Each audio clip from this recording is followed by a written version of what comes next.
وإذا مرضت فهو يشفين. Bismillah, salatu wassalam ala rasulillah. Nous sommes au cours numéro 54 du livre de Ibn Qayyim sur la médecine prophétique, l'authentique de la médecine prophétique. Et notre imam traite une pathologie qui était au temps du prophète sallallahu alayhi wa sallam. C'est le traitement des abcès et excroissance soignable par l'incision et la ponction. Ali radiyallahu anhu rapporte que le prophète sallallahu alayhi wa sallam et moi avons rendu visite à un homme qui avait un abcès dans le dos. Les gens dirent: ô messager d'Allah, il y a du sang et du pus dans cet abcès. Il dit: alors incisez-le. Je ne suis sorti que lorsqu'il fut incisé sous le regard du prophète sallallahu alayhi wa sallam. Et comme vous le savez, un abcès est une infection bactérienne ou mycosique de la peau avec une accumulation localisée de pus dans une cavité, comme a précisé donc le prophète sallallahu alayhi wa sallam à travers ce hadith. Donc cet abcès se développe sur la peau à n'importe quel endroit du corps. Donc il peut être sur le doigt, sur la poitrine, sur le bras, au niveau de la gencive ou sur une muqueuse, génitale ou rectale. Et cela donc à plusieurs âges. Donc c'est une infection. Donc il faut traiter l'infection. Elle se traite de plusieurs façons. Donc, comme a dit le prophète sallallahu alayhi wa sallam, donc l'incision, comme on fait aujourd'hui donc les opérations chirurgicales qu'on trouve aujourd'hui. Cette infection est à l'origine, donc c'est le combat entre le microbe et les cellules immunitaires de l'organisme.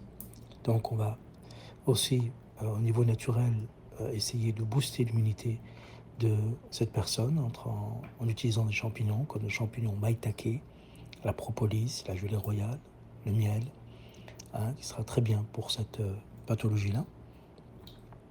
Et à savoir que, bien sûr, que cet abcès-là aussi, on peut essayer de s'aider avec des moyens naturels, qu'on va voir, Inch'Allah.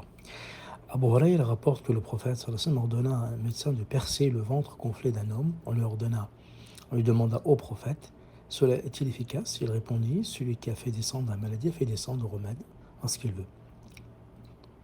Donc, si l'abcès, ce qui est recommandé de laver la plaie avec de l'eau et du savon. Vous pouvez utiliser le savon d'argan, le savon de chamel, puis de désinfecter avec un antiseptique. C'est vrai qu'il y a des antiseptiques naturels, comme par exemple l'eau de girofle, qui est très bien, la propolis, qui est très bien en liquide.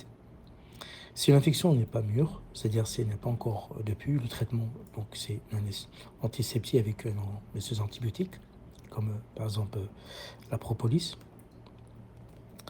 Par contre, bien sûr, si l'infection est collectée ou il y a une présence avérée d'une collection, donc il y a du pus, donc il faut drainer avec une anesthésie locale du pus, soit effectuée donc par le médecin, le chirurgien, et après donc retirer cet abcès-là.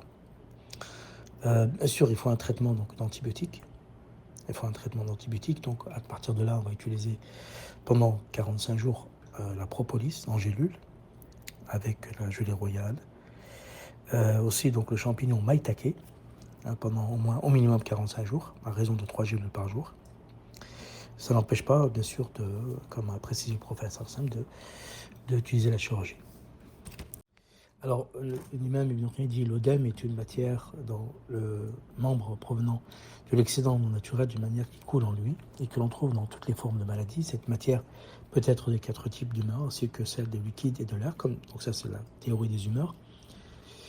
Si l'œdème se concentre, on dit que cela forme un abcès, et l'œdème chaud aboutit à une des 3 choses. Donc la dissolution, l'accumulation de la matière, comme on a précisé, et la transformation en corps dur. Donc si la force est robuste, elle domine la matière de l'œdème et le dissout. Et c'est le meilleur des cas. Si la force est moindre, elle consume la matière, et donc là, bien sûr, sera mal à consumer, et donc parviendra à trouver une ouverture dans le membre pour l'évacuer.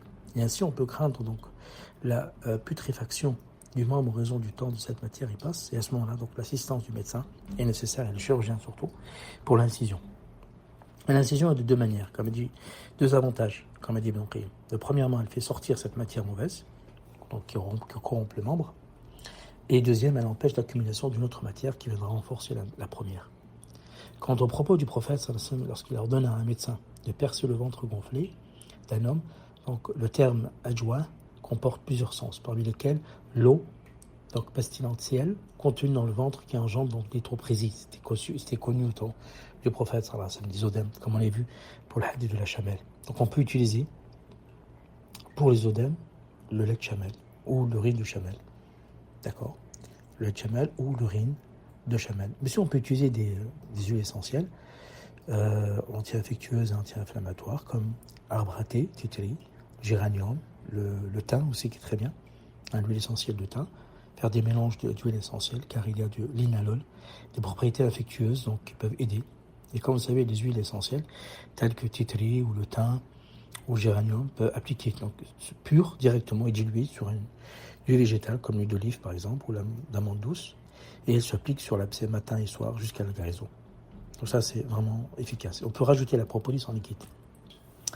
Les médecins ont divergé, donc l'Ibn Qayyim ont divergé concernant l'incision pour extraire cette matière. L'un l'interdise en raison de son danger, son manque de sécurité, et l'autre l'autorise et disent que c'est le seul remède. Comme aujourd'hui, entre les remèdes naturels ou les antibiotiques ou directement la chirurgie. Donc, l'androprésie chez eux est de trois types. Donc, l'androprésie, donc ce qui est au temps du prophète sallallahu alayhi wa sallam, ou l'hydropésie est de trois types. Tabli, gazeuse, lymphatique et liquide. Et pour certains, la pire est l'hydropésie lymphatique, car elle touche l'ensemble du corps, surtout le système immunitaire. Et parmi les traitements d'hydropésie liquide, donc figure l'extraction de cette matière par la ponction, à l'instar de la saignée, pour les veines qui visent à l'extraire le sang corrompu, et cela est dangereux ainsi que nous l'avons mentionné. Si le hadith est authentique, il est une preuve de la permission de le ponctionner, et Allah est plus savant, comme a dit notre Imam Ibn Qayyim, elle termine ce chapitre. Donc après la question, faut-il la percer? Il est préférable de ne pas percer un abcès et de laisser le médecin faire son travail dans les meilleures conditions possibles. Dans les meilleures conditions possibles. Alors on peut retenir qu'un abcès est caractérisé par une accumulation localisée de pus dans une cavité, une infection, donc à l'origine de l'abcès, apparition de l'abcès, donc là il faut y voir un médecin. Si l'abcès perce, il faut laver la plaie avec de l'eau et du savon d'argan, ou savon de nigel, ou savon de chamel, désinfecter avec un antiseptique, et le traitement donc antibiotique naturel, bien sûr, et s'il faut faire intervenir bien sûr la chirurgie, comme a précisé le prophète sallallahu alayhi wa sallam, comme au temps du prophète, donc l'incision.